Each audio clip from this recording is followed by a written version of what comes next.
Traffic police फक्त Navale bridge खाली ठेवत असतात तर याच्यातनं ऍक्सिडेंट थांबणार नाही। जे कागदावर खेळ करून जे तात्पुरते प्रयोग केले जातात ते प्रयोग करू नयेत। लोकांचे जीव जात आहेत, कोणाचा तरी मृत्यू होतोय, कोणाचे तरी ऍक्सिडेंट होत आहे, कोणाचे तरी हातपाय तुटतात, घरातला माणूस दगावला जातोय। सेल्फी पॉईंटच्या तिथे तुम्ही एक ट्रॅफिक पोलीस परमनंट ठेवला पाहिजे। हा उतार जर कमी करायचा असेल त्या ठिकाणी ओव्हरब्रिजची अत्यंत आवश्यकता आहे, जेणेकरून हा उतार कमी होईल। कारण गाडी न्यूट्रल जरी केली, नवले पुलावरची अपघाताची मालिका कमी होत नाहीये, त्यामुळे समस्त नरेकर असतील किंवा या परिसरातले जे नागरिक आहेत त्यांच्याकडनं आज आंदोलन करण्यात येत आहे।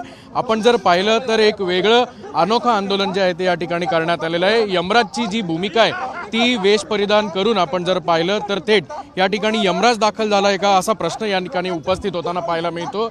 त्याशिवाय जे नवले पुलावर अपघात होतात त्याचा विरोध जो आहे तो या ठिकाणी आपल्याला केला जातोय।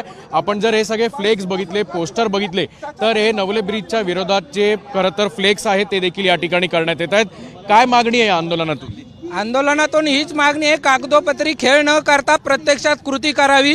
जे कागदावर खेळ करून जे तात्पुरते प्रयोग केले जातात ते प्रयोग करू नयेत। लोकांचे जीव जात आहेत, एका वेळेस 20-20, 25-25 गाड्या धडकल्या जातात, 8-8, 10-10 लोक मेली जात आहेत, निष्पाप लोकांचे बळी जात आहेत।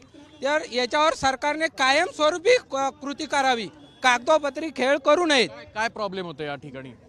साहेब, इथं दर 8 दिवसाला कोणाचा तरी मृत्यू होतोय, कोणाचे तरी ऍक्सिडेंट होत आहे, कोणाचे तरी हातपाय तुटतात, घरातला माणूस दगावला जातोय। इथे ट्रॅफिक पोलीस फक्त एका ठिकाणी तैनात केले जातात, तेही नवले ब्रिजच्या खाली असतात आणि त्याची संख्या 6 ते 7 असते। तर माझं म्हणणं आहे की त्याचं डिवायडेशन होणं गरजेचं आहे। सेल्फी पॉईंटच्या तिथे तुम्ही एक ट्रॅफिक पोलीस परमनंट ठेवला पाहिजे। एक भूमकर चौकाच्या तिथं जो अंडरग्राऊंड ब्रिज आहे तिथे एक ट्रॅफिक पोलीस असणं गरजेचं आहे।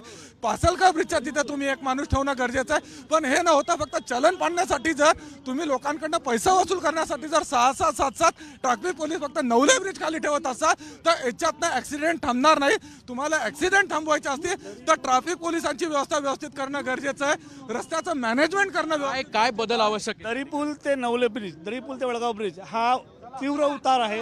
हा उतार जर कमी करायचा असेल त्या ठिकाणी ओव्हरब्रिजची अत्यंत आवश्यकता आहे, जेणेकरून हा उतार कमी होईल। कारण गाडी न्यूट्रल जरी केली तरी 100च्या स्पीडला गाडी जाते।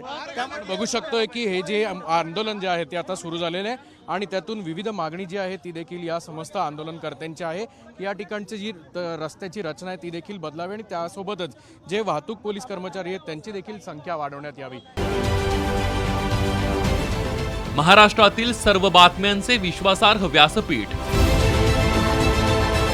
सकाळच्या सर्व सोशल मीडिया प्लॅटफॉर्मला लाईक, फॉलो आणि सबस्क्राईब करा।